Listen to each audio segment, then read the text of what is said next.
নমস্কার সবাইকে আমার ইউটিউব চ্যানেলে স্বাগত। সন্ধে হলে কিছু একটা খাবার ক্রেভিং হতে থাকে, তাই কিছু না ভেবে ঝটপট বানিয়ে ফেললাম ভেজ মোমো। তাই তোমাদের সাথে শেয়ার করলাম এই রেসিপিটা। কড়াইয়ের মধ্যে 2 টেবিল চামচ রিফাইন অয়েল দিয়ে দিলাম রসুন কুচি, আদা কুচি, ভালো করে ভেজে নিয়ে তার মধ্যে দিলাম পেঁয়াজ কুচি হালকা নরম হয়ে যাওয়ার পরে দিলাম গাজর কুচি, ভালো করে ভেজে নিয়ে দিলাম কাঁচা লঙ্কা এবং সামান্য নুন, হালকাভাবে ভেজে নিয়ে নামিয়ে নিয়েছি। এবার একটা তাওয়ার মধ্যে হালকা রিফাইন অয়েল এবং 2টো শুকনো লঙ্কা দিয়ে সয়াবিনের পুরটা বানিয়ে নিয়েছি। এবার সয়াবিনটা মিক্সিতে আমি কিমা করে নিয়েছি যাতে সুবিধা হয়।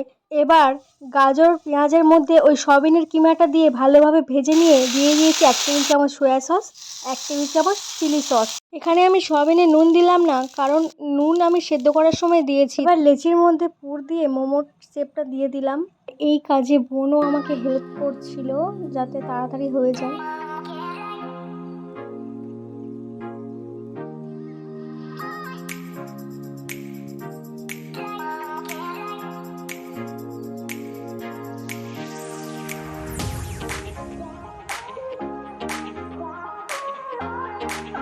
যেহেতু আমার কাছে মোমো স্টিমার ছিল না, তাই হাঁড়ির মধ্যে জল দিয়ে তার উপর ছাঁকনি বসিয়ে ঢাকা দিয়ে স্টিম করে নিয়েছিলাম মোমোগুলো। আর ফাইনাল রেজাল্ট বলে বোঝাতে পারবো না, এতটাই টেস্টি হয়েছিল। আপনারা বাড়িতে না বানালে একদম বুঝতে পারবেন না যে ভেজ মোমো এতটা টেস্টি